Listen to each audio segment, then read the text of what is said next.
Hello,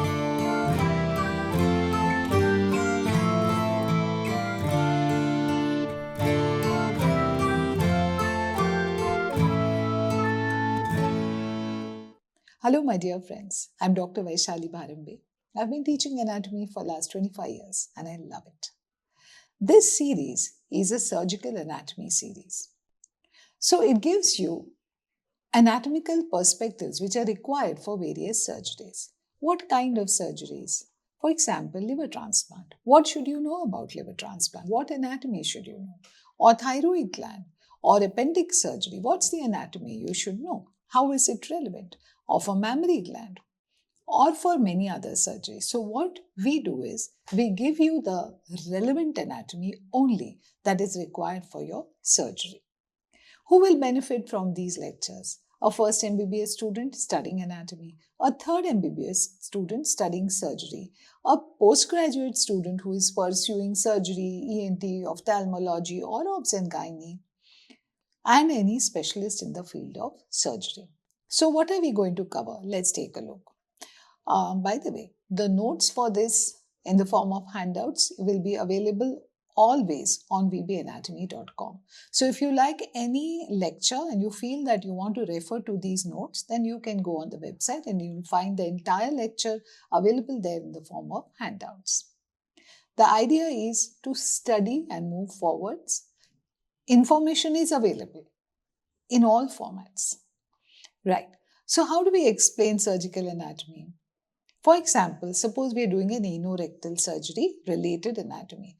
So, anal canal is developed from two sources.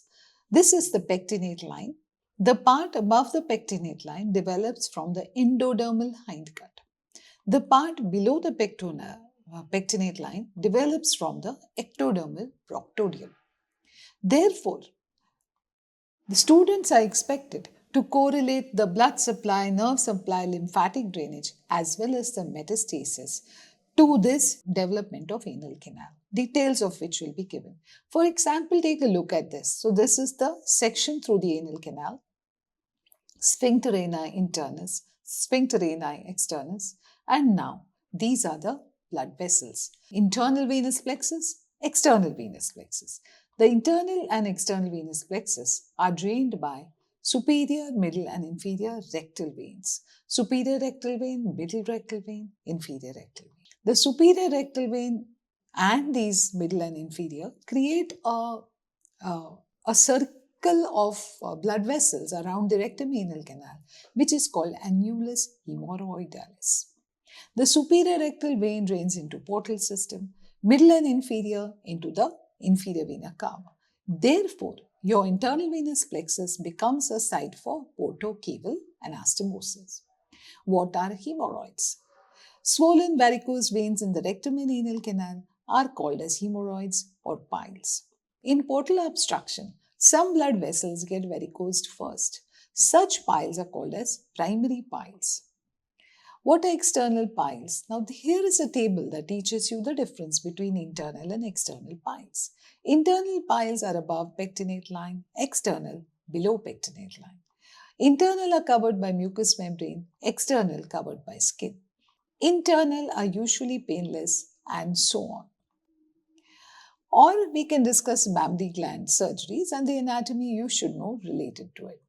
Here you're looking at the mammary gland, which on the deeper side is related to pectoralis major, covered by deep fascia covering pectoralis major. Here is the base of mammary gland, and here, my dear friends, is the retromammary space. So, mammary gland moves freely over the chest wall because of presence of the retromammary space. However, if this space is breached by cancer cells, then the breast becomes comparatively less mobile. This is an early indication of cancer.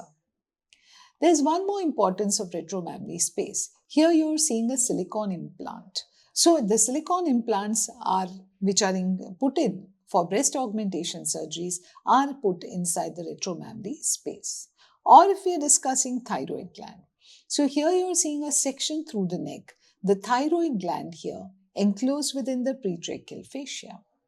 This pretracheal fascia is thick anteriorly and thin posteriorly, weak.